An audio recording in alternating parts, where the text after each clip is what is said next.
for persons with disabilities, March regular meeting. I'm happy to see you all here. April. Oh yeah, you We started. were looking at the minute. I was.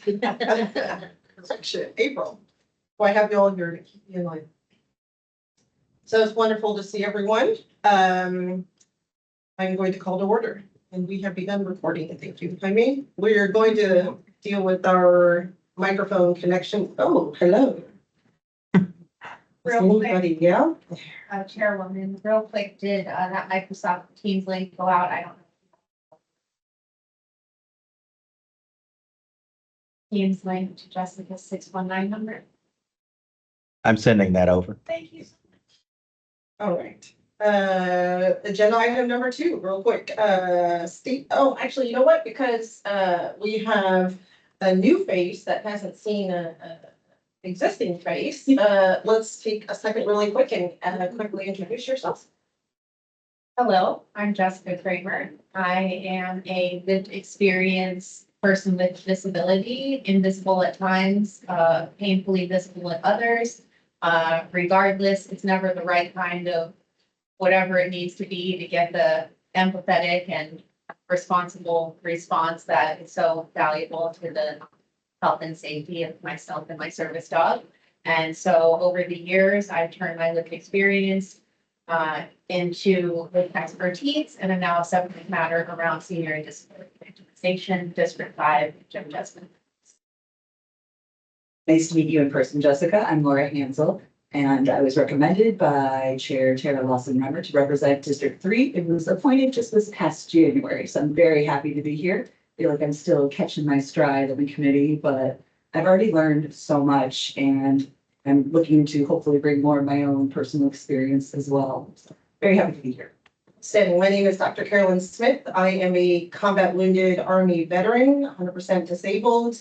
And I am here from Joel Anderson's appointment. Madison, member at large, and Angelo Anderson's district. I'm Jeanette Shelton. I am District 3, Tara Lawson-Remmer.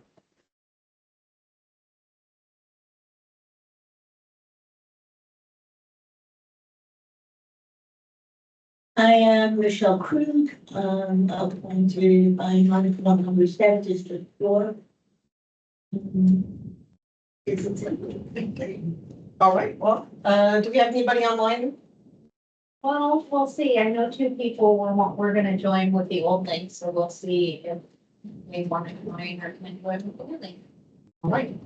And then our executive support staff. All right. Oh, executive. Yeah. I'm Todd Hood, staff liaison, chief privacy officer, and countywide ADA Title II coordinator. I'm Imon Rial. I'm a human resources analyst with the benefits division. Great.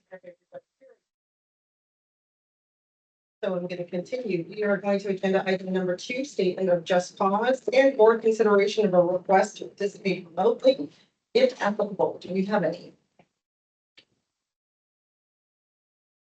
I'm staring at you, Todd. There are none.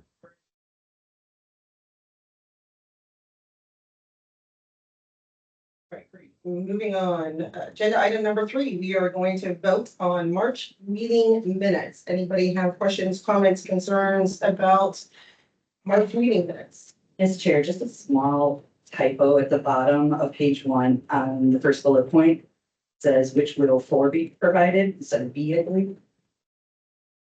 Yeah, I did see that Yeah. one. Yeah, yeah.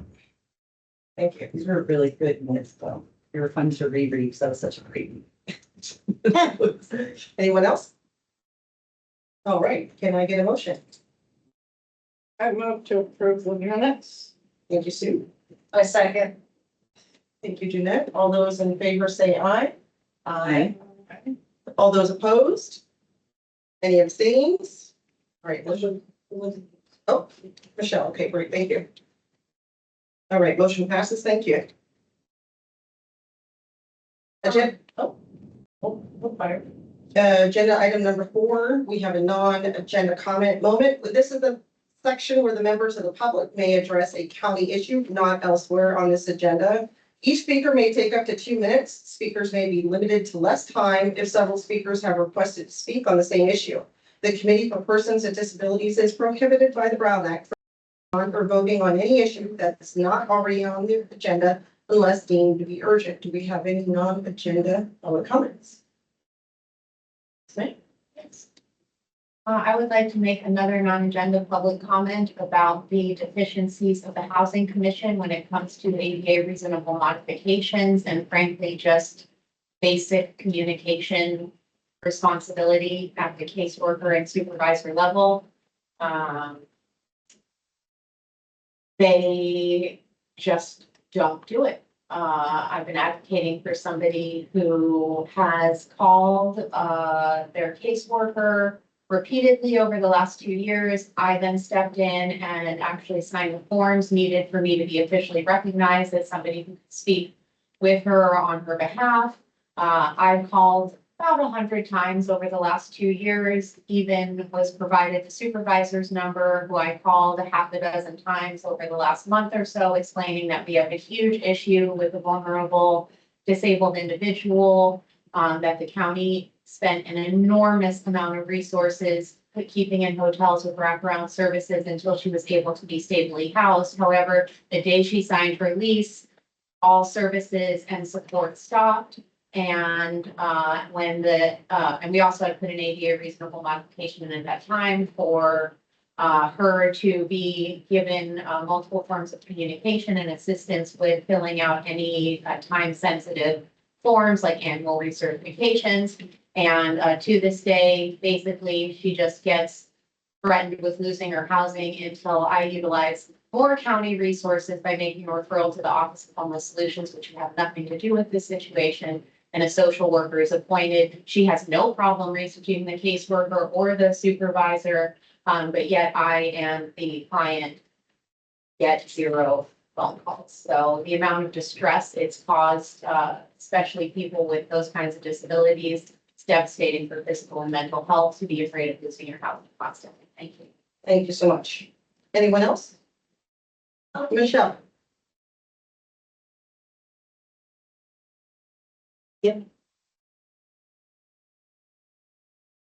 Just a reminder perhaps that tonight is the State of the County address being given by our interim chair, Tara Lawson-Rimmer, at the Museum of History. Natural history, not just history.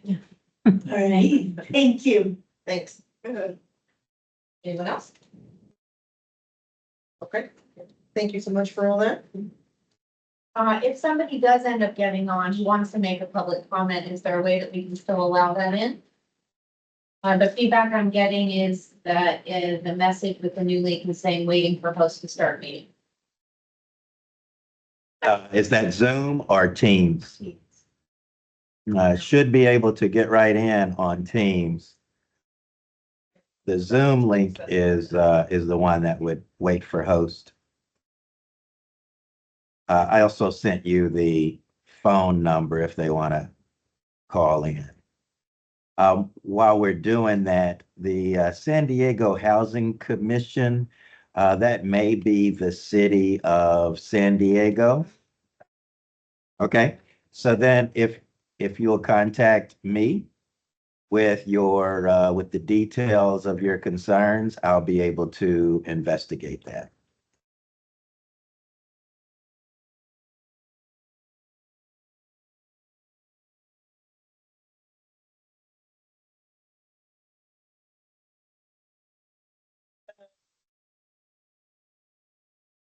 Good idea. Yep, so we're going to move forward and we are going to agenda item number 5. This is the list of the invisible disabilities for district attorney. And this is a very exciting moment for this board, I do believe. I'm going to open the floor up for comments, questions, concerns, and then we will go to a vote. Who's up? Okay, I just need a little clarity. Just a little clarity on, so in the last minutes that I reviewed, um, we have a discussion of this item.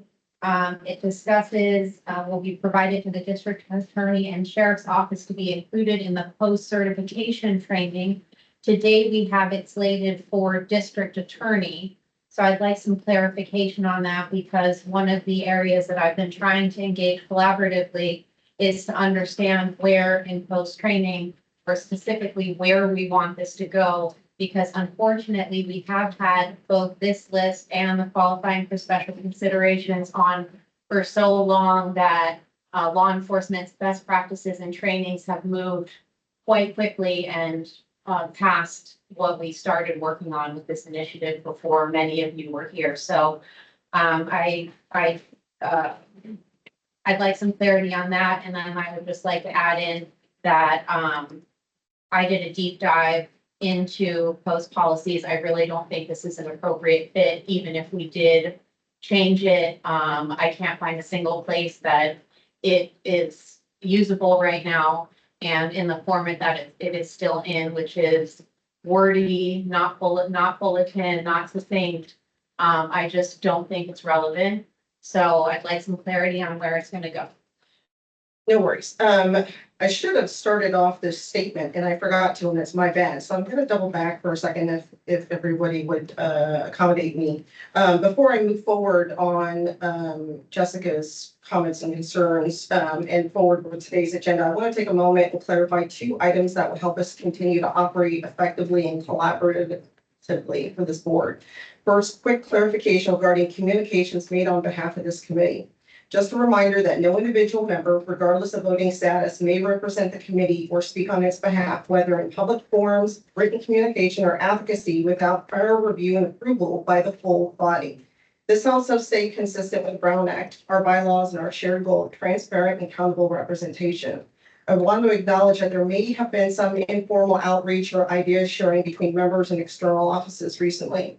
I appreciate the initiative, and I just want to reiterate that these kinds of preliminary conversations are fine as long as we're clear that they're exploratory and not official committee positions.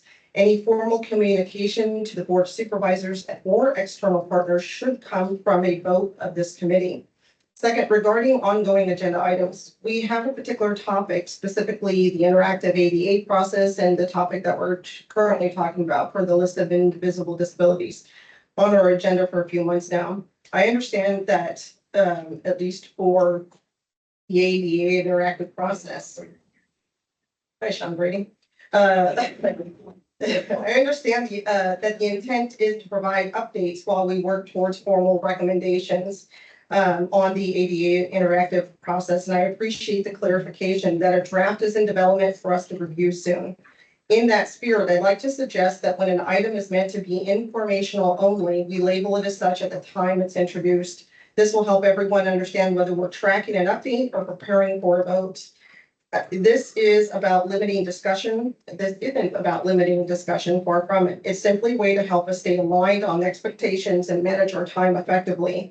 I'm grateful for everyone's input, and Jessica, your input, your energy. And that will conclude that statement, but I want to circle back around. So you and I had a text message and kind of got into the weeds of it. I appreciated the back and forth dialogue. It is, and I think I mentioned this a couple of times, this document is not a policy. It is not a request for implementation. It is a guideline for the district attorney and the sheriff's department to use at their discretion.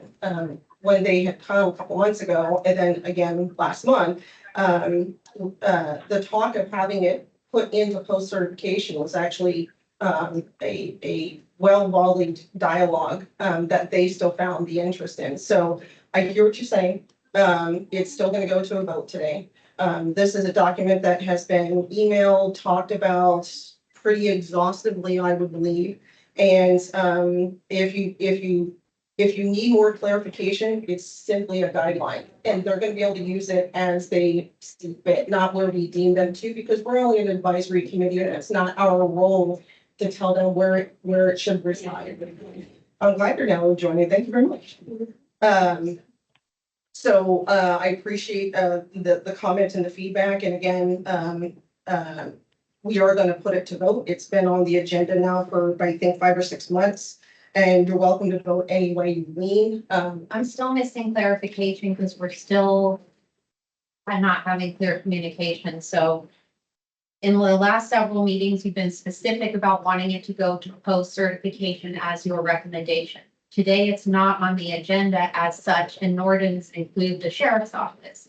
We have not been engaged collaboratively with the sheriff on this issue. So are we discussing sheriff's or district attorney or both? Both, because they were here last meeting. They were here in person last. The sheriff's? Yes.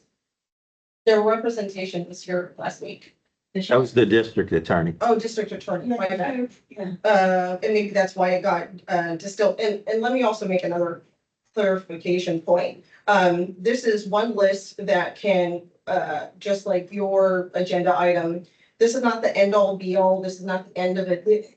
When an item is on the agenda, it doesn't mean you have to go all the way down into the weeds, make it perfect, and then set for recommendation. This is a recommendation that's going to, in this case, we should have included the sheriff. So it really was like a typo, and that's fine. So. But also hold- directing it towards post certification, that's what I'm trying to get clarity on. Are we recommending this go to post certification? Yes, and the reason for that was that's how the dialogue had started. And again, it doesn't, we are not the ones to tell the DA or tell And the, why are we telling them?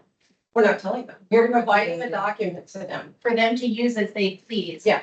So it's not to go specifically recommended for post certification. I'm happy to vote this forward for informational, but this is not appropriate. It does not show subject matter expertise. It does not show our skill level as an advisory committee. It's not formatted in a way that sheriffs want to be trained in. It's not formatted for any particular training. And that's why for several months, I've been reaching out to you, asking to work collaboratively on it. And I've specifically been asking over and over again, where in post certification do we think this belongs so we can tailor it appropriately? Right. And you have not worked collaboratively with me.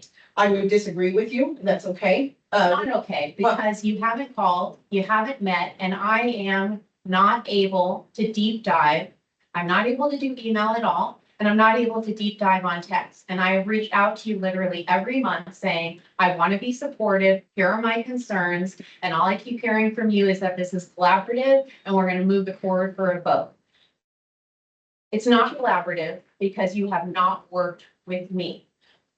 And I'll disagree with you again, right? So there's multiple emails that have gone out to you. No, hold on. we're not Hold playing. on. No, we're not Hold playing. on. anymore. Don't interrupt. I'm I sorry. gave you your time. Hold on. No, you're not going to make false statements. Hold on. Sorry. I hear what you're saying. Emails I are not a have- form of communication. Call to order. I have made several attempts. No. And the last communication I had with you is you said, this looks amazing. This is going to be a game changer. No, And you Rita. had no input. absolutely. Oh my gosh, Carolyn. So you My last statements to you were last month. I want to be supportive of this. No response. The month before, I'd like to be supportive of this. You contacted Your other last members, text. but not mine. In the last text I sent to you, I would like to be supportive of this. Can you please tell me where in post certification you think this should go? And I told you on our text. You did not answer me about post certification. You said it would be a recommendation to go to the district attorneys. You did not again answer where in post, if you want this to go to post certification, we need to know where and we need to work towards that. Right, so you actually just answered your own question because you said you told me it was going to be posted in for recommendation to them. No, not in a, you have never once answered where in post do you want this to go? It's not our rule, it's not our right, it's not even our lane to tell them where to put it in. That's the discussion I had with you on text message. So I understand that Why you're not haven't happy you with that. communicated with me verbally in a format that I require due to my disability? Texting, not okay. But you texted me first. That's where I thought, okay, you're on, good on text because you're rapid firing text messages. And so anyway, Look, I have to actually defend Jessica on this, because people do that to me. When I have called someone, I'm not saying this specifically about you, I have called someone 2 or 3 times, I'm not getting a response. I will say in text, please call me, or this is about this. And then they'll sometimes try to respond by text. That's not gonna get a response. It's not communicating with me. I totally agree with you. So I didn't begin the text message reach out. no, Jessica you didn't did. return a single phone call. I never received a phone call from you. Okay, look, I don't have any phone calls from you. And like I said, I hear what you're saying, no, I don't think you do. but for the last 6 months, this has been on the agenda and it gets emailed out. Okay. Collaboratively working has nothing to do with an email that I receive on audio about an agenda. Collaboratively working means you communicate with the person in the way they need to communicate. And you have not done that. So, And I hear you, and that's, you can certainly take that position. I'm just going to disagree with you because I've done this with pretty exhaustive measures. what exhaustive measures? How many times have you called me in the last 3 months? None. None. Probably 2 times at None. the very least. Zero. At the very least. No. And I hear you. I hear Oh, what I'm you're saying. sorry, but now But you're just not being honest. So, That's- no, That's know? not true. And I have no reason to be, well, I have no reason to lie about this because it's very easily in the text messages. It's very easily in the emails and again, again, I'm So- gonna say something else. So for those of you who weren't here when we started this initiative, the several of you are new.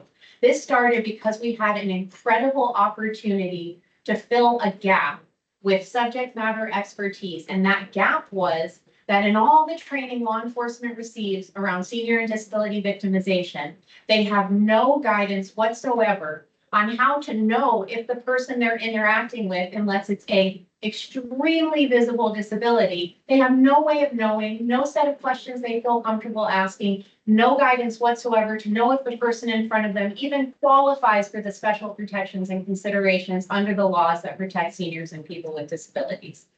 That was a critical gap we needed filled. I was having a hard time because of my illness moving it forward. So Carolyn said, I'd like to partner with you on this. At that time, we talked about doing some really great things. And I thought that was amazing, 100% in. Unfortunately, what happened next was the checklist that I've been working on for a decade got absorbed in with an invisibility disability list that Carolyn produced. And the next thing I knew, my document had been changed. It had been matched with Carolyn's invisible disability list. And it had primarily Dr. Carolyn Smith's full name on the top. And I wasn't comfortable with that. So since then, we've been battling and wasting committee time, trying to separate it, trying to figure out what to do with it. And again, this can be a collaborative thing. So I am going to make a motion that we table it for actual collaboration, which means communicating with me. As you said many times, this is my wheelhouse. I am the subject matter expert here. I've invested a lot of time to be supportive, but again, I have not been communicated with in a way that allows me to help collaborate. So I'm gonna I ask, will second that motion. thank you. all those in favor say aye. I, All those opposed? How many eyes did we get? 3. Oh, 2, 3. Three. 3 eyes? All Did you those get that, opposed? Jaime? All those opposed? All those abstaining? Yes. So it So passes. 3, 4, 1 against, and 2 abstains? Is that what I saw? Yes. 2 abstain, 1 no. No. You're correct there. Okay, that's fine. I can't see, I but see. So 3 yes, 1 no, and 2 abstain. And then the motion was to table the list of invisible the discussion on the list of invisible disabilities until there is collaboration. That,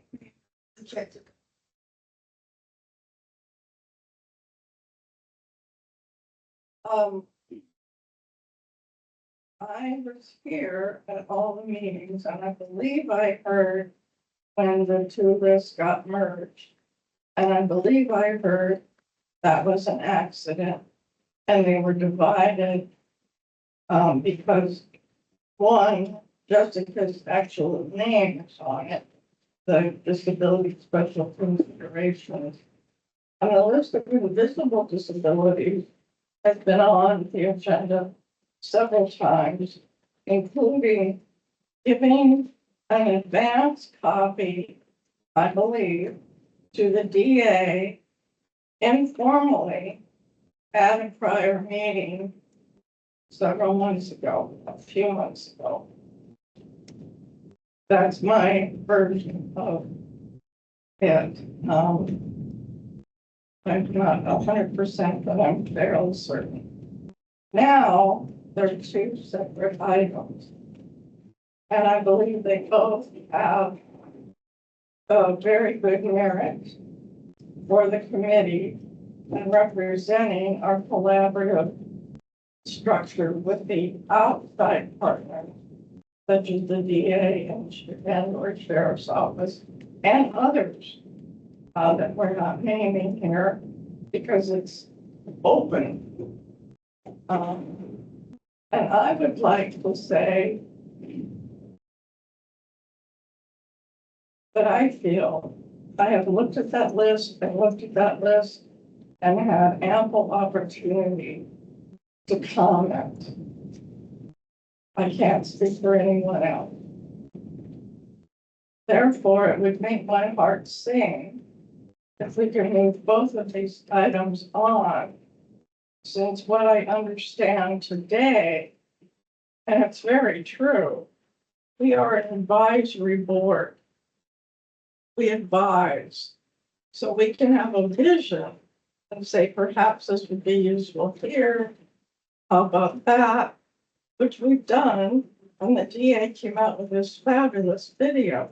So we're not chump change, and we're being frank and honest. And I think it's a great, personally, a great follow-up, the invisible disabilities.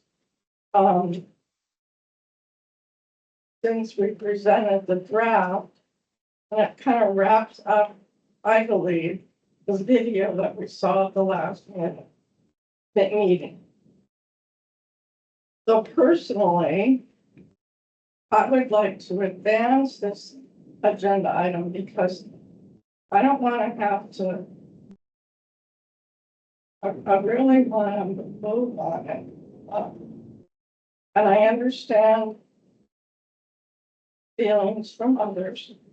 I don't live that, but I do understand feelings.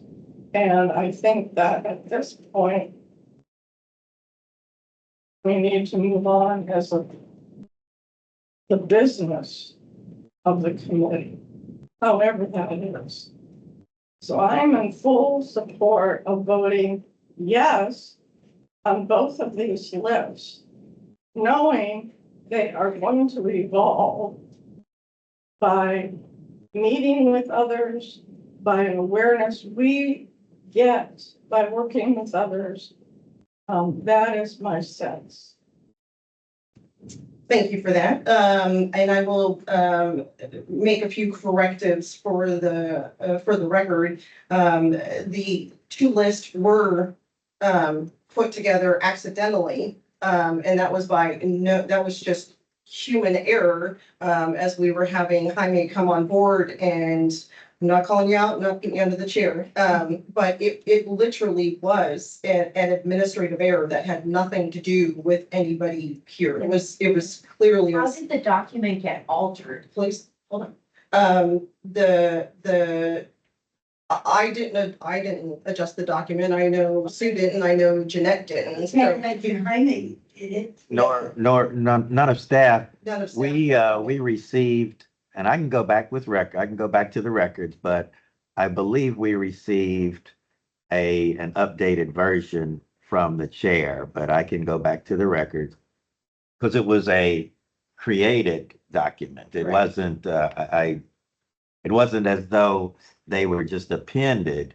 They were incorporated. Correct. And I actually thought that was a good thing versus having two different, because it's been challenging for the committee to Right. reconcile what's this and why is this, what, and It started off collaborative, and it was a known that these two documents were merging.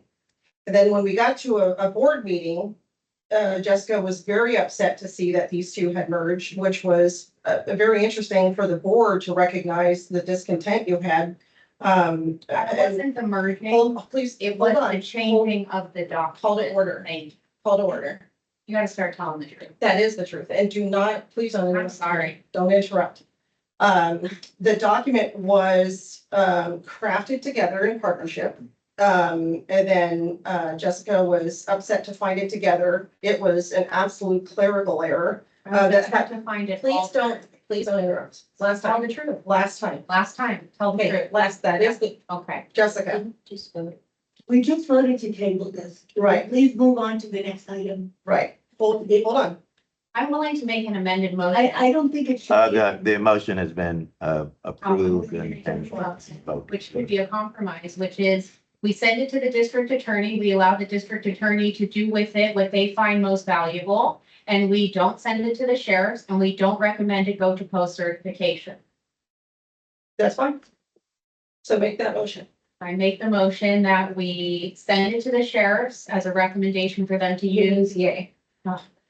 Sorry. See how easy that can happen. Yes, very easy. I make a motion that we send this to the district attorney's office for them to use as they best see fit. And we don't recommend that it be used for post certification and we don't send it to the sheriffs. Is there a second? I'll second that. All So those, the motion was made by Yeah, Jessica for discussion and before we go seconded further. by Jeanette. I think that possibly. I don't know this. I don't know post certification. I don't know the process. I don't know what they want or need. And I certainly can't anticipate the future. What I would hope that we wouldn't say, don't use this. We're not recommending this for post certification. I think it's open. We're offering this document as informational and to use as you see fit. And please meet with us if you'd like to explore further, something open-ended like that. So we don't shut down. Don't do. To clarify, I wasn't saying we should say don't use it. I was saying we should send it to them with a recommendation to use as they see it best fits in their trainings, open-ended.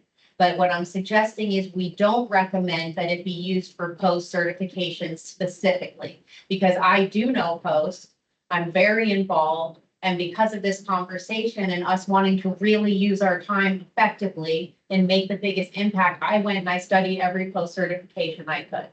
And that's why I'm coming back and saying, this is not written the way it needs to be if we want to be impactful with the post certification, but the DA can use it, maybe finagle it, maybe put it into a training, maybe it will end up in a post training. Right, Great, that's good. I like that then. Thank you for the clarification, Jessica. thank you, sir. anything else? I actually like that motion as well and the compromise. And Susan, I want to say I really appreciate your comments and just everybody's worked on this so hard. I don't want perfection to be the enemy of good, which is something I'm prone to personally. I really appreciate how much passion there is in this, and I wasn't here for all this discussion that happened before. I do want to share that in my own brain, I thought of this list so much and got hung up on certain things. And even still, I think I missed some opportunities to do some advocacy for my own community under the chronic pain. But I think this is a great starting point. I really like the motion to share it with the DA, recommend it and send it to the sheriff, but not necessarily recommend it for post at this time. We are an advisory committee. I think this is great and let's move forward and I like it. Perfect. Question? Oh, Michelle. No comment.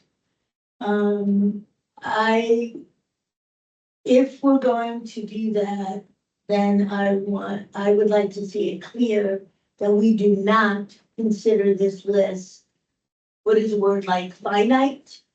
And that was always the discussion, I right? understand, but I wanted Rich, Understood. As a cover, as part of the cover. that it says that this is, It's a working document and it's always been reported that way from my chair. This is a working document. It is not the end all be all, and there could be 7 more iterations for the next 17 years. That's always been the feedback that I have always I just projected. want to make it clear to what. I hear you. Thank you for that. All I'm saying. Yep, I hear you. Thanks for that. All right. Was So that? the cover letter with that, the cover letter will need to be Amended. modified. Yeah. Does the committee need to review and approve the cover letter? I think. Since there's been. Yeah. Previous. So if you want to hand me that cover letter, I'll read through it for the record. See, I don't you may not have one. know. Okay. Don't we need to vote on the motion Let's first? vote on the Yes. motion, yeah.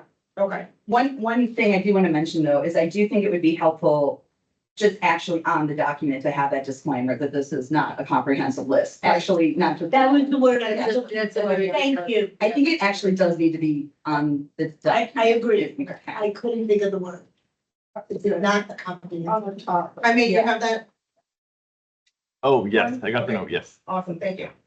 All right, as proposed and as seconded, all those in favor say aye. Aye. All those opposed? Any abstains? Motion passes, thank you.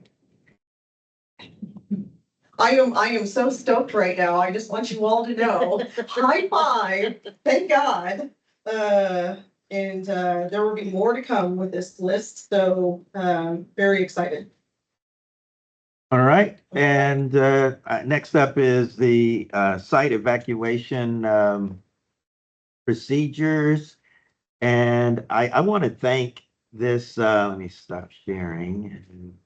I want to thank this body for the insight and perspective that you bring to the county, because some of the questions that you all have asked are extremely relevant. Some of the situations that you've presented with the county are extremely relevant. I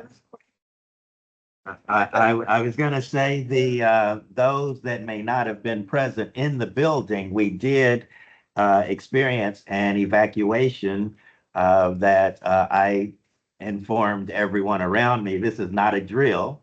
This is an actual emergency. That was the earthquake, yeah. And so, so I did want to, I want to share, there's a printout at each of your desks.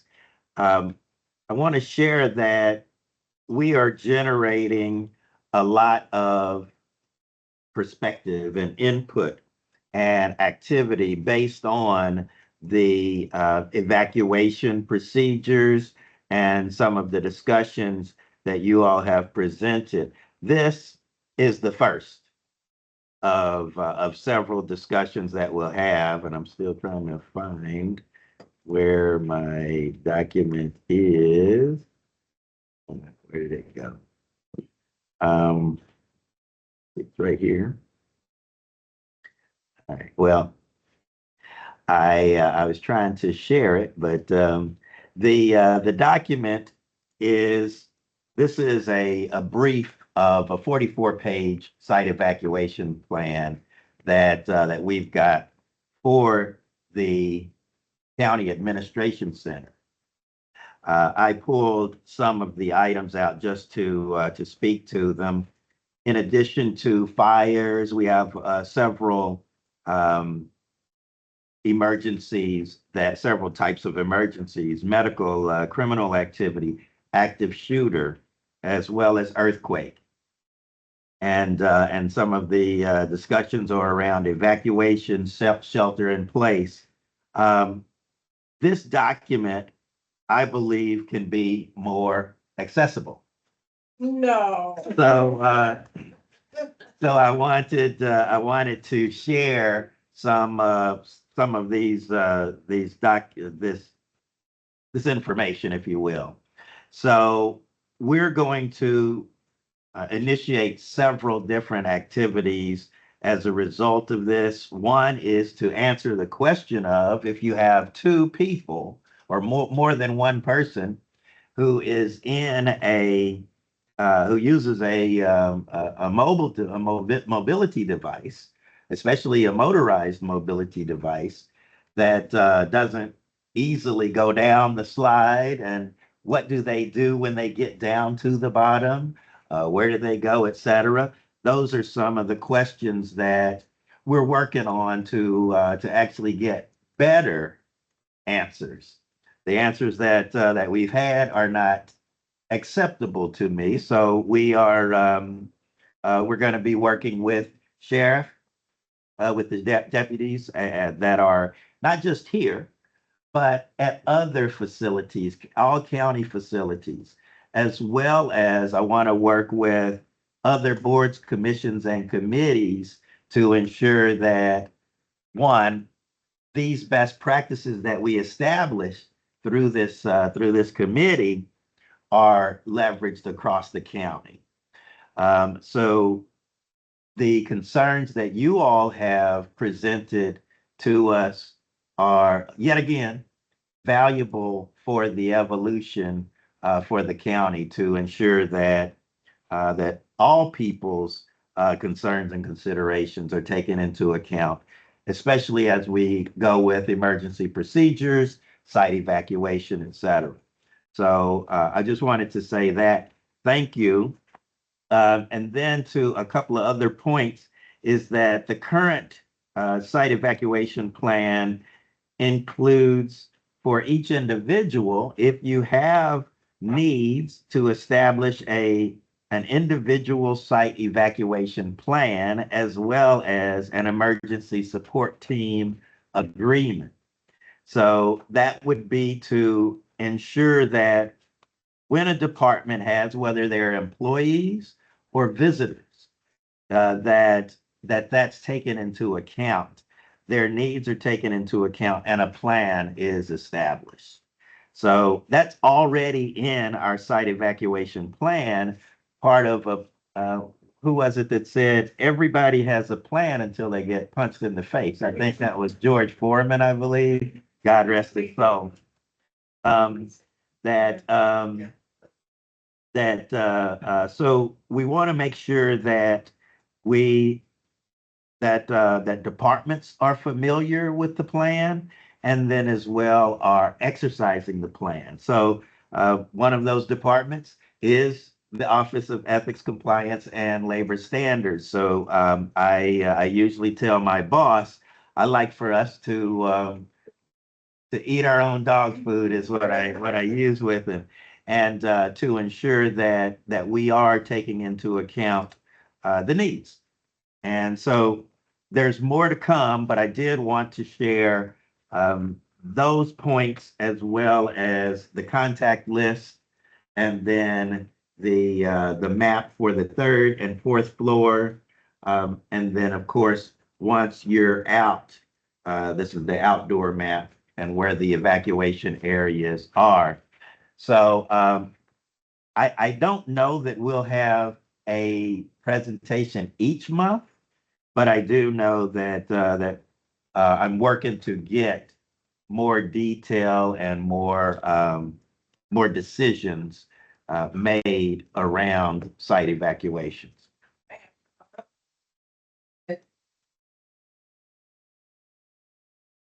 City of San Diego might be able to advise you. I don't know how they're doing because I'm not there any longer. But we got striker chairs. I believe I shared that earlier. And you mount them on the wall, right by an elevator. The third floor is huge. There are huge public meetings for the county board of supervisors all the time. That room is full. And what else do we want as a committee? We want to see people with disabilities of all types working in the county. So thank you for thinking of all the facilities. And thank you for thinking of, this is an emergency. I'm betting some people snuck and used the elevator on Monday because they were probably working, even though you're supposed to not use elevators. This, quite frankly, is a slap in my face because it tells me that I should take the stairwell. So that I would love to. And it would be challenging for me. And at the mayor's committee, when I staffed the mayor's committee on disability, we had Stryker come. They demonstrated it with members with mobility disabilities. But I can tell you, one of the women in our building on the 8th floor was pregnant when we had an evacuation. And she needed an accommodation. So there's temporary issues. Somebody, has major surgery and is using a chair just Or crutches. or crutches for, and, this is 3 floors, but, we were in buildings with, 18 floors. So we know how to do it. And we had to lean on the council because the council of members at the city meet on the 11th floor. And sometimes, like Michelle, she might need assistance going down the stairs. I can't speak for that. That's up to her.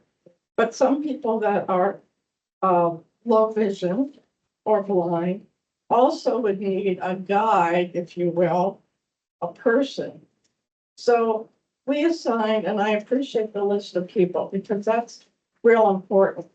Who is supposed to know this? And even at the city council level, so even the board of supervisors should have an appointed, maybe that's the sheriff's, I don't know. But I had to do it once, and it was scary. Really pretty scary. Well, and I appreciate that, and again, recognizing that I'm not happy with the answers that I've been getting yet. So the goal is to get good answers, to have some good solutions, and then to be able to promote those throughout the county. Thank And you. then I wanted to add something else. When I was talking to Director Tony, who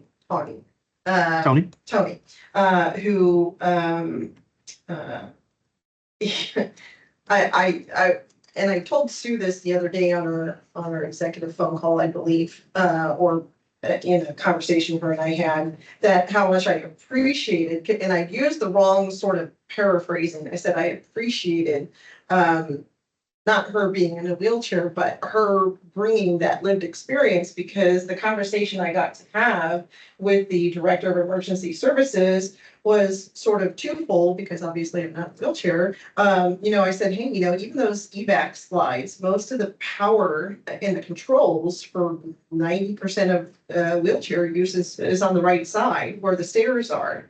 So as the slide goes down, you wouldn't be able to control it because it would be a left hand. Right, as the slide that he was showing me, and so we've been able to have some really good discussions, and I had brought up an opportunity, and I said, hey, you should consider, and it was, I think, at the board meeting, doing a video the exact same way that the DA had done it, and that was. And I'll talk about that later in the last agenda item, but that would be a really great way to have those who are living with that disability to do a practice. Well, I don't know about slides, but the striker chair, as I mentioned before, becomes then a little tiny mini wheelchair when you get down to the bottom. So who's ever taking you down can push you somewhere, and hopefully you can. But it's it still creates the problem of the chair is still upstairs. Yes. And then that person, if it's I'm a subject matter expert in anti-terrorism. I've written active shooter programs for global companies. That's great that you're down there. And then what is that first responder or that person, that guy, how do they? What happened in my instant, it was a blackout. And I was on the 13th floor. And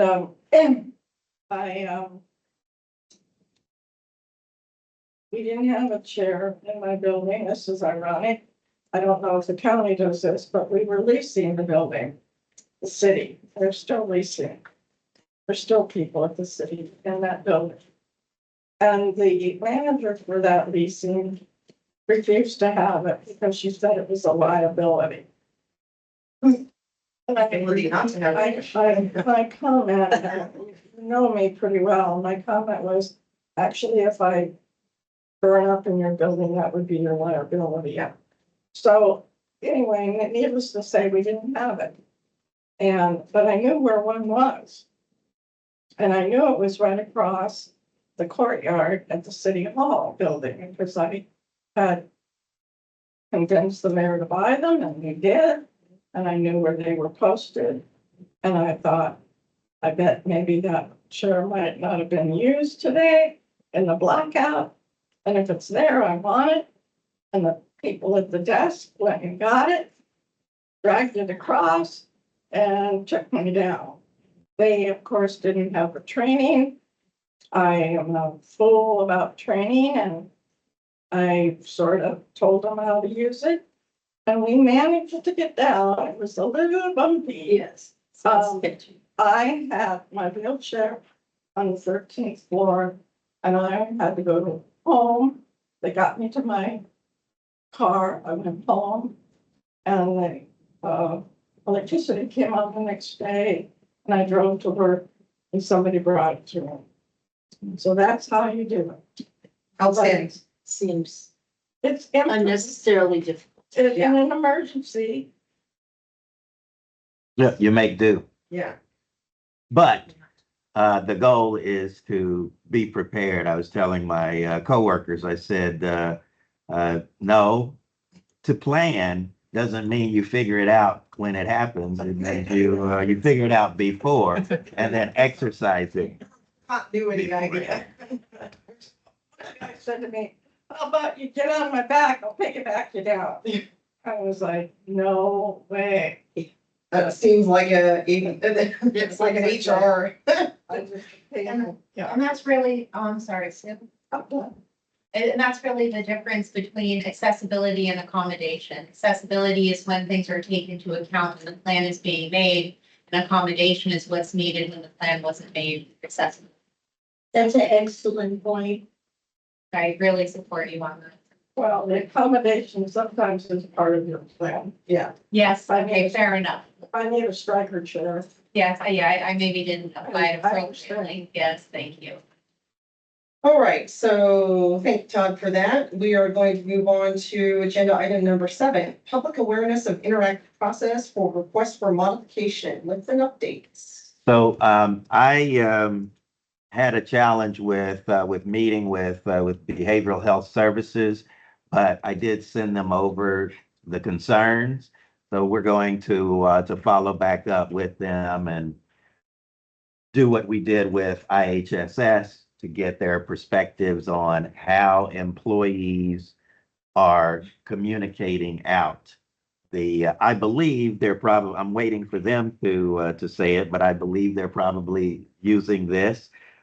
This being the pamphlet that IHSS shared with us, but we're going to get more detail regarding behavioral health services, as well as continuing to understand not just behavioral health services and IHSS, but across the county. How are people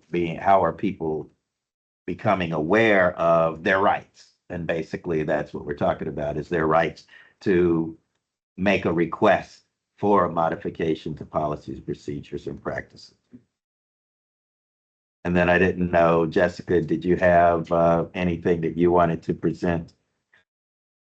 So appreciate it.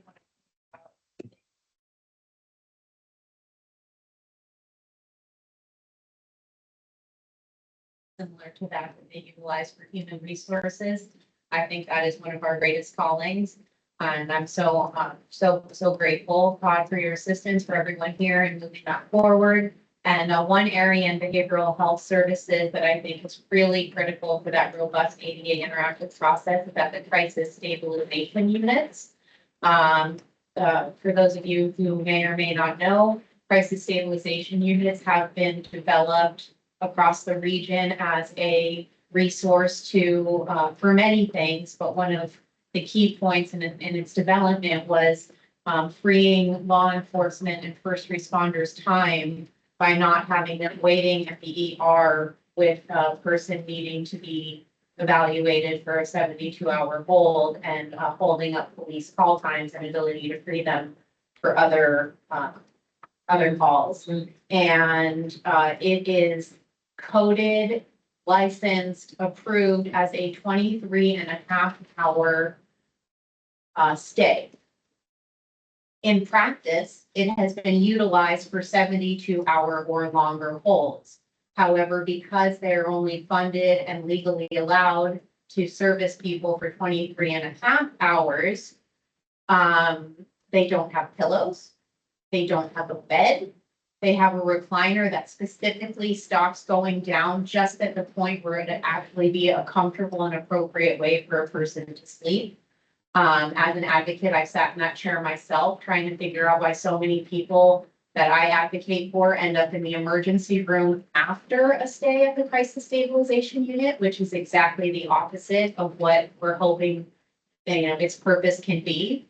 There is no data on how many people end up seeking emergency room services after a stay at the crisis stabilization unit, which I think is really valuable information. And also if somebody with a disability is, and then if you're not comfortable on the recliner, you have the option of the floor, which is thinner than a yoga mat, again, no pillows. It's often touted as comforting and comfortable.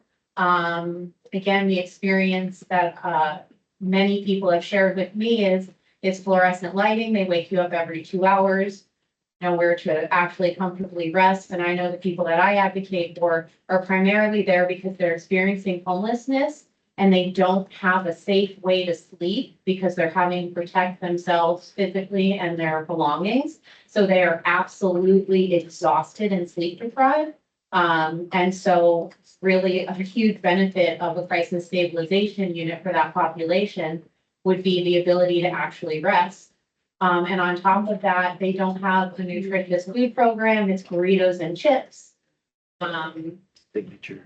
And what the people that I advocate for really need is a safe place to sleep and a nutritious meal. Yes. And then I just want to make sure, Michelle, that Sorry, because I have to be at that event, then okay, they're calling, they texted. thank you. Sorry. Is this, Michelle, Yes, there's a little piece of foam here. Oh, it's from never mind, thank from you. the microphone. I guess you were. So make sure it's off. Long Thank you. story short, anyone I know that has gone in there who has made orthopedic injuries, or any other situation where it is negative to their health and safety to be in that environment. I've even helped advocate for people that wanted to be transferred to the ER after they were suffering injury at the crisis stabilization unit, and that has been refused every time. So long story short, I think it's really critical that the crisis stabilization unit have an ADA reasonable modification interactive process with any person that is intake for a 72-hour psychiatric assessment, or is there for other purposes under the 23.5 hour regulation. Awesome. I have. Is there a motion? That's what I was gonna Yeah, ask. okay. Are you making a recommendation? Well, Todd, you're engaging in the, communications with them. I didn't have an idea around how we would move this forward. If, I don't know, I want to give a lot of respect for the 2025 strategic initiatives that this board has brought forth, and I want to give room for that. So I don't know if this is something, I'm gonna open it for discussion to see how you guys want to address it, or if we continue to, allow Todd to engage in that process and figure it out. I'm gonna open it to you guys.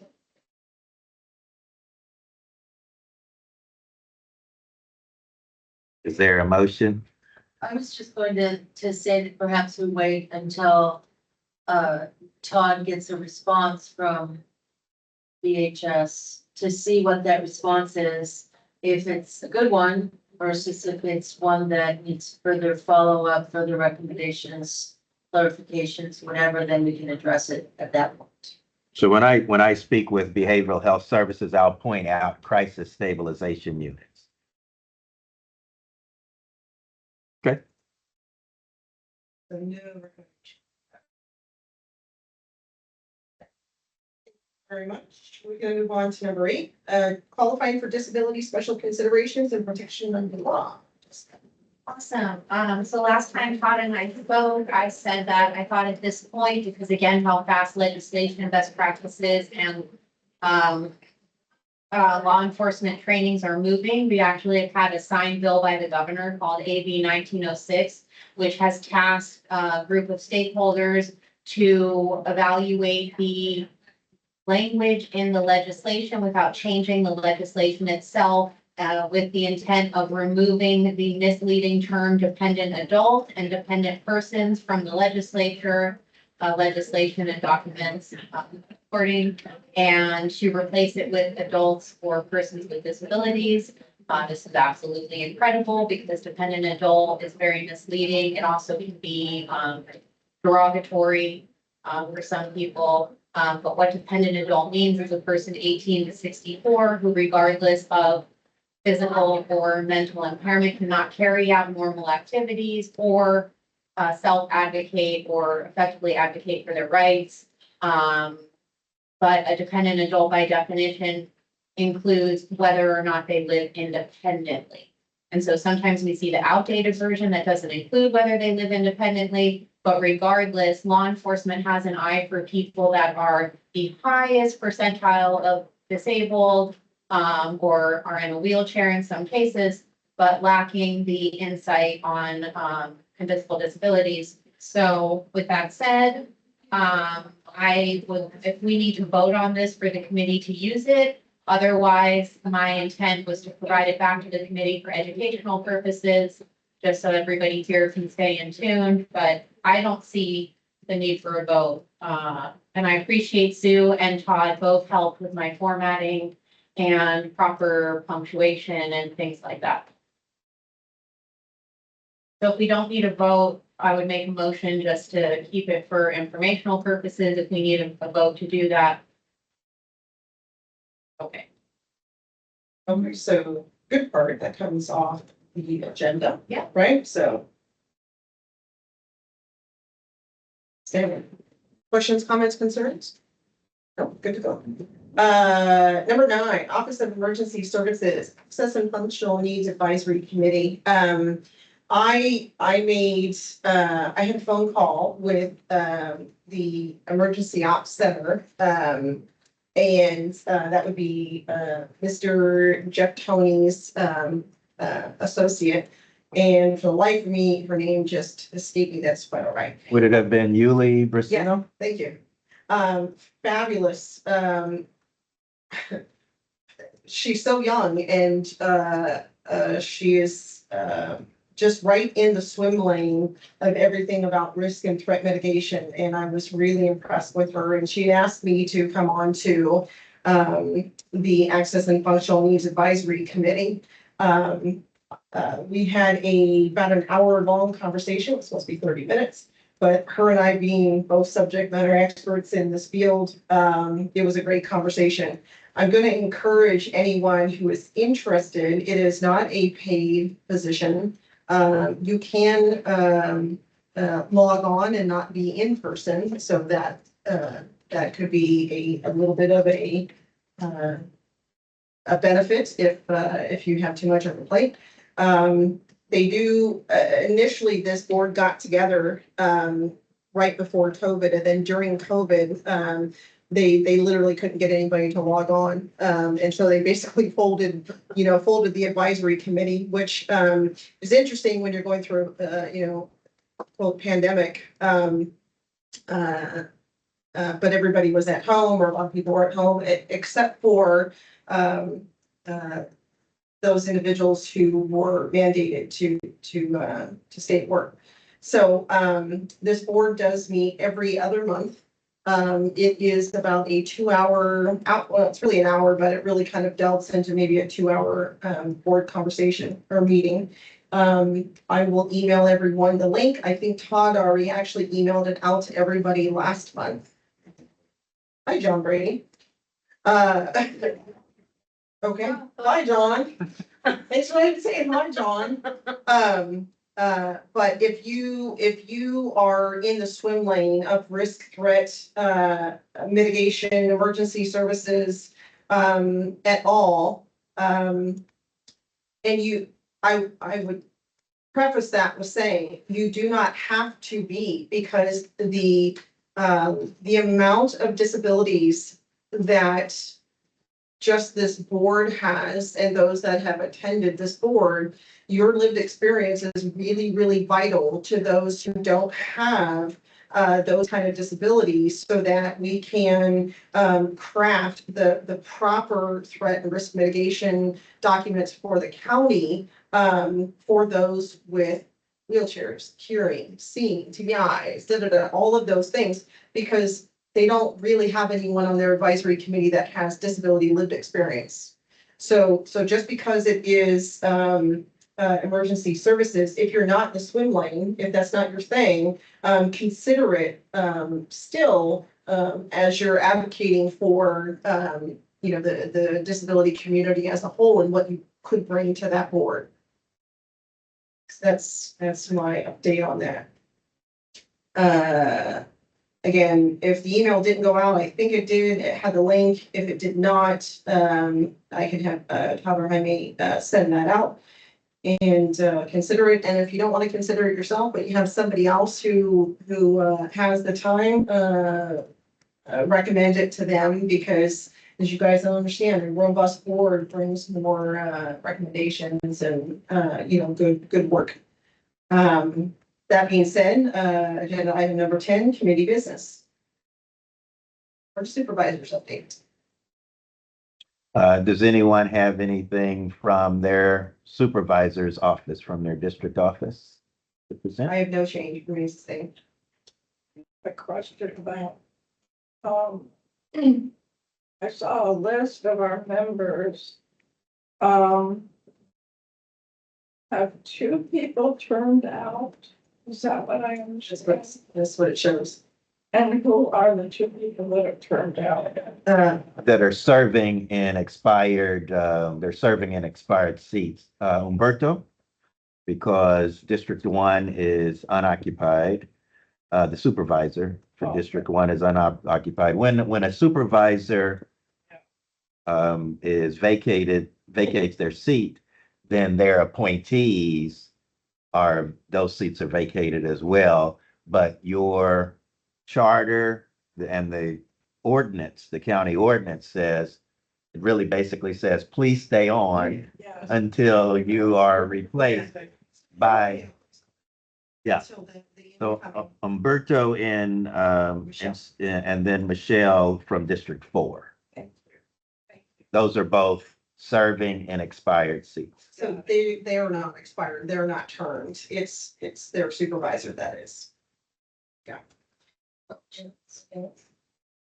There's an opportunity to. I will, as mentioned, Michelle is going to the state of the county so I will report back next month. Outstanding. Outstanding. We're gonna move on to agenda item number 11, and look how fast. One other item is next month, this room is not available. And so I wanted to check to see, alternatives that could be, and I think, is the chair not available for next month's meeting? Is that? That is correct. Next month is my birthday. Umberto is going to be leading you all in the charge. I will be in Cyprus, hanging out on the beach for a few weeks. Cyprus and then back to my homeland in Italy. And so don't call me. Don't text me. Don't carrier pigeon. Don't FedEx me. Don't UPS me. Don't do anything. So I will not be here. Got it. So and that meeting is the 21st of May. Again, this room is not available, but other rooms or this room is available on other days. So I wanted to check with you all to see if you wanted to change the schedule for the May 2025 room meeting. Additionally, that day, the other rooms are taken as well because of budget proceedings. So it looks like the best alternative would either be this room Monday, May 19th, or this room Friday, May 23rd. And a point of order, I will have to say we can't really make that determination because Umberto is going to be, we need to, him and Michelle, we need to make sure that they're good to go on that day, so. Because Umberto's going to lead. I'm merely Suggesting. No, that's what I'm saying. making statements of Would it be 3 o'clock? 3 to 5 still. I'm available both days at 3 o'clock. I'm gonna put in a plug for Monday, the 19th, which will be nice. Yeah, that would be my preference. That would be my I'm preference too. open. I just need a point of privilege if we could address the ambient lighting. I know we're almost done, but It must have gone back up. it does that. I don't think that did it. Monday, May 19th for you? I'm trying to find my name. Oh, Yes, yes. Yes. I prefer that better than the Friday. Yeah, me too. I also do. Thank you. Okay, so tentatively, we're gonna plan for May 19th. I'm still gonna be gone. My happiness is going to be on the other side of the world.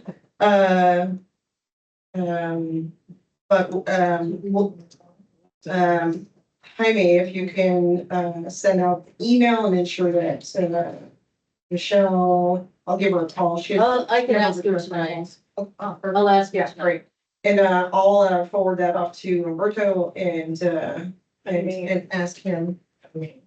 And because I don't have my account. okay, so send an email out for projected change May 19th, same time, same place.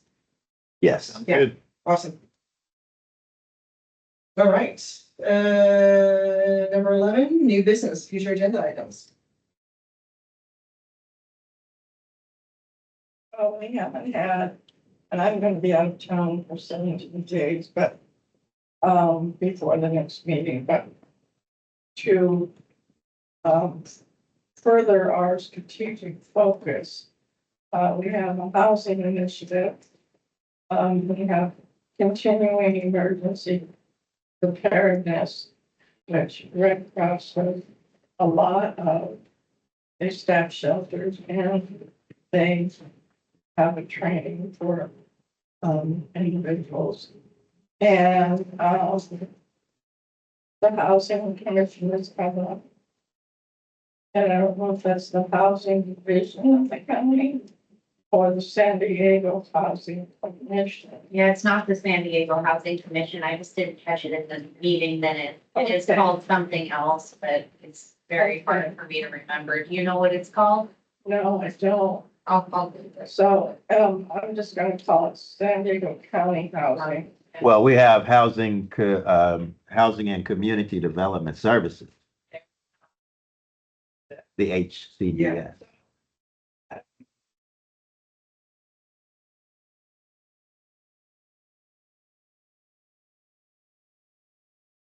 Thinking of those two initiatives, we have a transportation focus and, we have I think the opportunity to have somebody come in and talk to us what they're doing.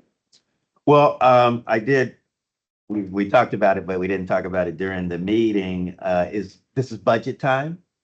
And there are budget hearings.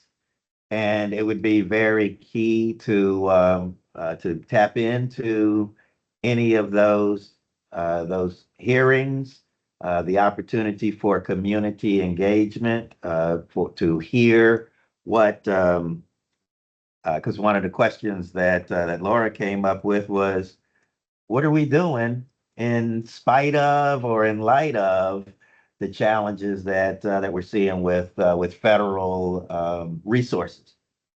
And so I think those questions will be key for the upcoming budget hearings.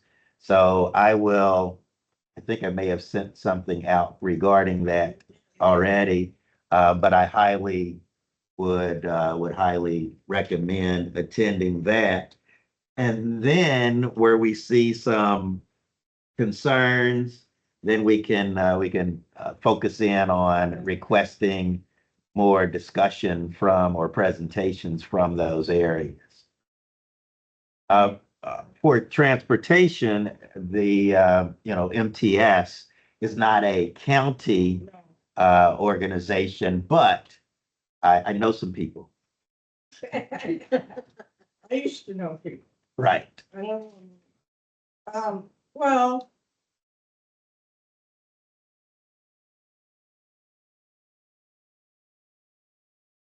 Or are you speaking? Oh, I'm You're the last person. I'm sorry. No, right. I'm done.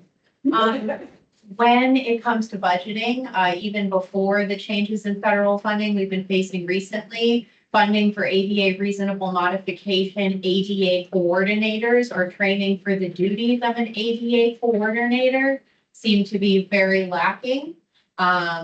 So I just wanted to bring attention to this board that when I've spoken to different supervisors of our Board of Supervisors, and we've talked about where is the funding going to come from to make sure that every department and contractors and have a position of an ADA coordinator or somebody trained in the duties of an ADA coordinator, the question always like, well, where are we going to get that funding from?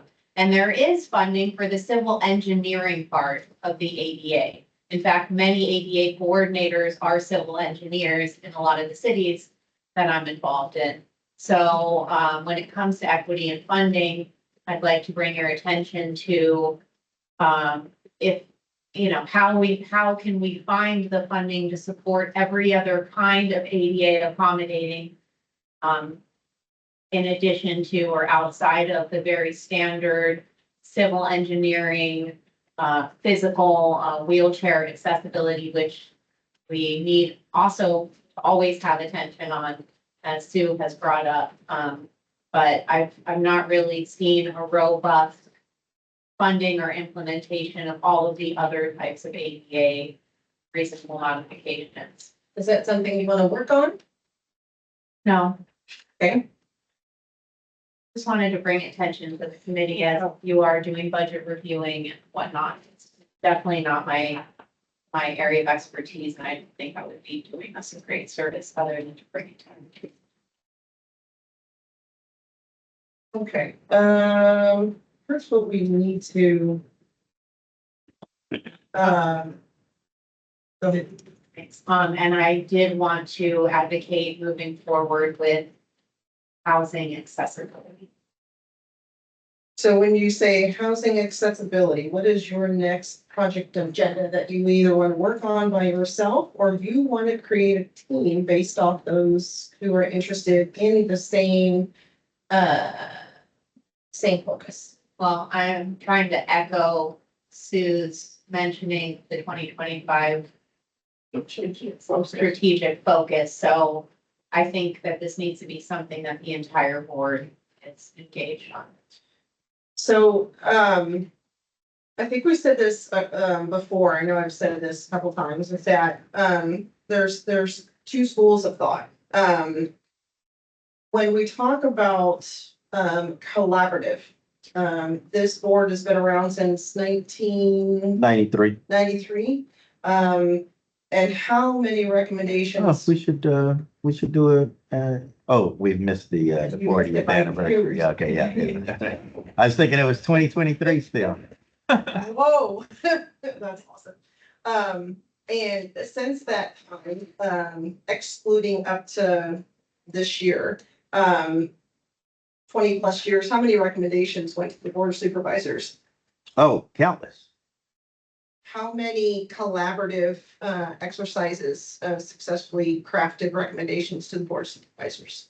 Oh, I'd have to, I don't even have all the records from 1993. I just happen to have documents from 1992 and 93.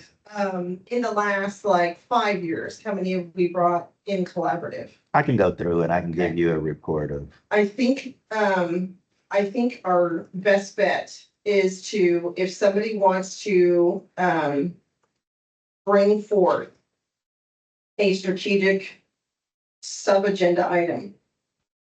I think that's where we should start so that we can begin the dialogue. And if somebody wants to work on housing, transportation, emergency, that's when you start to craft your team. And then come together and we can talk about it as a whole, or collaboratively craft your ad hoc team. And I don't agree with that. I think Umberto gave us great insight when he explained to us as eloquently as he did, how important it is that we're not arbitrarily sending recommendations to the Board of Supervisors, but rather working collectively. There may be some, subgrouping that helps to define that once the group has identified it. But what we learned from Umberto is how important it is that the group come together. If there is a little side branching off to move something forward, because not everybody has the time or the bandwidth or the interest to highly develop it, that's okay. It's lovely, like you're reiterating exactly what I said. No, you're saying that rather than having it be, like, for instance, we should have the HDCD, sorry, acronym. HCDS. HCDS, we should have an opportunity for them to come. We should have that conversation with them around what they do and don't do, what their ADA process looks like. We should absolutely do that collaboratively. And then after, if we see some sub areas, different than immediately going into a sub area and somebody having to take the strategic responsibility for that. Because what Umberto showed us is that working with a supervisor on a draft that's co-written by a supervisor's or multiple supervisors' office and having that being brought back to the Board of Supervisors is strategically more impactful than just flying out recommendations. So I know for a while we were talking about flying out recommendations, but I think that we all agreed that there was a more strategic way to do it. Right, that's why we came with that, with our focus, right? So that sort of walks us into areas of opportunity that we want to talk about. So collectively, we get to talk about those. But that's what we're coming every month, right? And then ad hoc groups, right? It allows, if you're talking something specific within a strategic focus too, and so are you. You may not even be talking about the exact same things, right? But it still is underneath that same focus area. I have a question, maybe an example. So there's service dog issue that I would like to look into and speak to you about, specifically Jessica, with our voluntary registration. This goes to housing and many other issues. I don't even know enough about it to talk to you guys about it right now. But what I would like to do, and if you had any time, I would love to work with you on it, is look into this on my own to see, is there something to bring back? And then if there is, I would also like to find the Board of Supervisor that might be interested in this issue. And that is attached to their office, that we can work with them. But preliminarily, I'm not even there yet, have gotten started. That's the perfect way to go down, because it's we're a governmental advisor.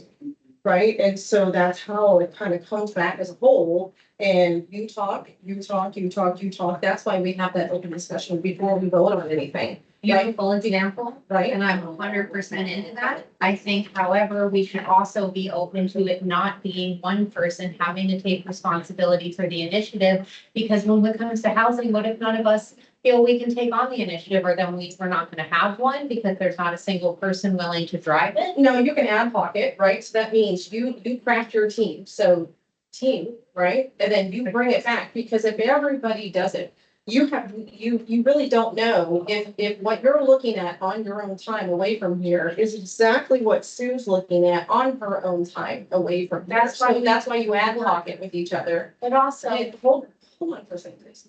So you do that teamwork. That's, she's asked you, do you want to team up? That's exactly how that works. Right, no. and I understand, and that's perfectly appropriate for this issue, but when it comes to looking at housing accessibility as a whole, we have a very small board. We have in the past worked very well democratically by all bringing our different positions together, by meeting with people from the department. And in this case, trying to find someone who wants to take the lead might not happen. And so that's why I'm saying there are going to be situations where it's appropriate for an individual to bring it forward as an initiative. And there are going to be times when it's appropriate to work democratically and collectively as an entire. That's when we all come back. That's good stuff. Yeah, Yeah, so that's why we all come back. So when you were talking and I said, do you have something you want to target in on? So for you, what you would bring in future business is I have something you want to target it inside of this strategic focus number. Right? So that's how the discussion starts, because if the discussion never starts, the discussion never starts. Then we'll just come back each month and saying, oh, I want you to talk about this in number 2 and this in number 1 and this in number 3. That's really how the collaborative pieces work. Right? So in future business, does anybody have anything for strategic focus 1 or 2 or 3 that we as a whole will start to go down on, work on? And then, I'm so sorry, I apologize. And then from there, if you ad hoc it into your teams, that's fantastic, because forcing everybody to work on something that may not be their passion or their swim lane doesn't really, may not have the bandwidth to do it and don't want to do it. Right? So that's why we come up with those 3 individuals. So for future business, does anybody have something that, and it doesn't have to be perfect. I don't want to work on it myself. I'm choosing housing. Okay. I want to have somebody come in and give me the state of the state of housing in San Diego County from their perspective. What's working, what's not working. Bam. And then that way you take license of what it is that you find your passion in your lane, and that's where you really take, you take the reins of it. You come back and you report, and then people will be like, man, I totally love to help you on that.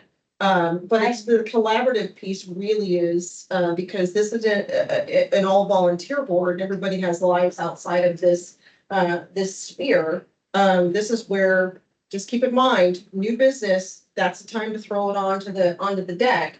And then we can collaboratively do it, and then we can also ad hoc do it, because if you don't have enough people that are interested, that are like, no, I don't want to do this, it doesn't behoove us to make them come into the lane. But they will come into the lane when we have these monthly meetings. So we're all in it anyway. Is there a motion on housing? Or did I hear? Or was that just an example? That was. Okay. What? No, I don't want to do it individually or in a small group. Yeah. I want the whole group to hear about the overall budget. Which is what I said, what's working, what's not working, what they recommend, what we, ask questions, interactive. And I will mention that we did address, and we better be on it, a collaboration for the next Live Well, which is right around the corner, unfortunately, in November. We have one with the DA's office, obviously. But we said we would like to do a panel with our collaborative partners. And I think that would, so I would like us to keep that in mind if we want to do something like that. Yeah, so that could be a future agenda item. But Well, Susan, just to repeat what you said, so you're asking for basically an informational session about the overall status of housing in the county, having to do with budget, availability, building, everything. And then additionally, to just make sure we had our eye on the November as Yes, well. that's exactly what I'm saying, Lauren. No, just for me to understand, okay, thank you. Do I need to make a motion for future agenda items? Yes. Okay, I make a motion that we bring to the next agenda item, the Live Well panel, as well as the beginning of a collaborative relationship with the county's housing commission, in which they can come and speak to us, and at that point, we can figure out what next steps. do you want to separate those two motions?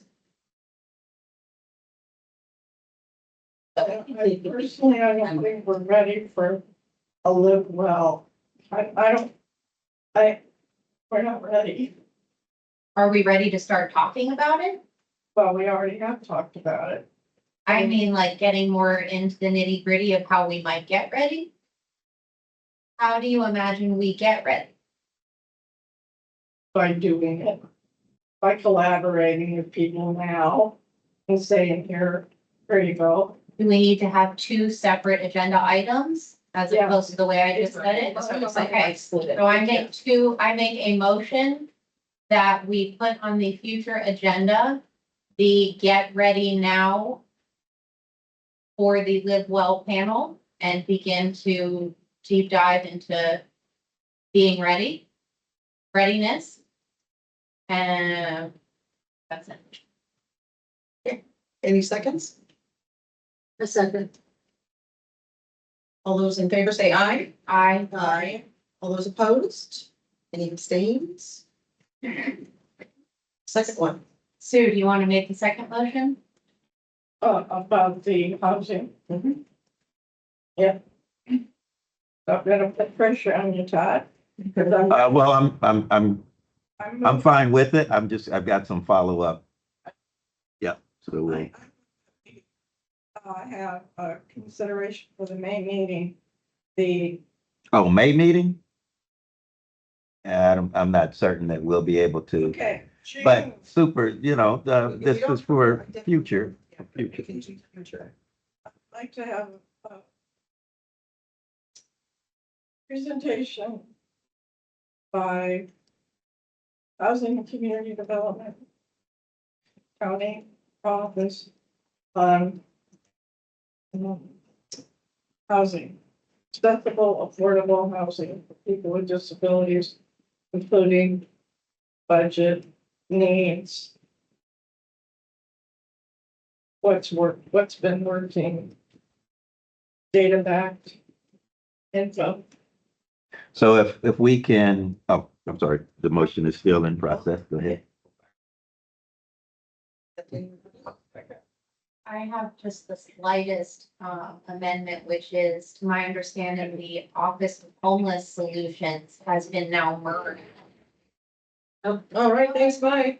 Has been merged, or is in the process of merging with the County Housing Commission. And so one of the things we could ask for as well is information on the merging of Office of Homeless Solutions with County Housing. Was there a second on the motion? Happy to second that. All those in favor say aye. All those opposed? Any abstains? Motion carries. Thank you. So I'd like to have the committee, if you will send me the questions that you'd like for the speakers to answer, that will be great, because we've got, as you all are familiar, we've had several presentations on the housing blueprint, on affordable housing, It's been maybe 4 or 5 different presentations that we've had, and they're different groups. So there's Planning and Development Services has, and then there's an engagement group. And then there's also Housing and Community Development Services and Homeless Solutions. So I'd like to have specifics around the questions that you'd like answered so that we can get the right people, um, invite the right people to come speak to. We haven't had anybody from Homeless Solutions, have we? No, No. Nor the housing development. actually, yes, No, we didn't.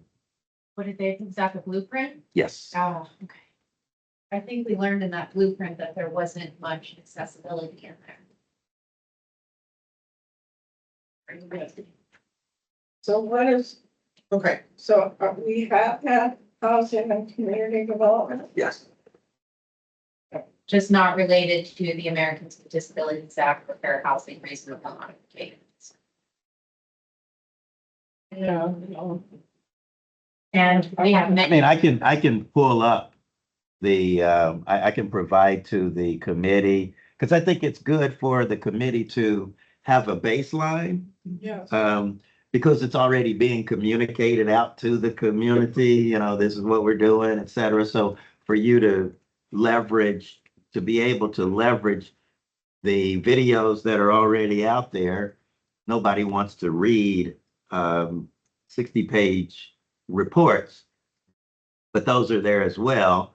And but my biggest thing is for the committee to be informed on what's going on and then be able to make judgments as this is not very accessible, or how are we increasing the accessibility to the programs, because the housing itself is rarely done and managed by the county. The housing is managed by individual third parties, contracted parties, et cetera. So to ask questions about, are we getting shower bars installed, et cetera, that's probably a different area. Yeah. But what is the level of accessible housing as it relates to affordable housing, et cetera? Those are so that's why I'd like to make sure that I have what you're looking to hear about. so yes, a review. I don't think we should shy away though from having departments that have presented in the past present again, especially on specifics like ADA reasonable modification, because we have had a high turnover. We have new members who weren't there. And even though we can go back and learn, I don't think that we should 100% shy away from that continued engagement. I'll provide you with the materials that are current and out there so that you'll be able to be knowledgeable about, so that you'll know, oh, okay, they presented this in February 2025, and this is what the presentation was. I don't think it's a valuable activity for the committee to have someone present what they presented already to you. Yeah, so were you thinking in that to send out the meeting in which we had them here, the meeting link of which we had the presentation and discussion around? Oh, I'll send the video recording Yeah, queued up yeah. to the housing presentation, and then if there's anything, yeah. That sounds great.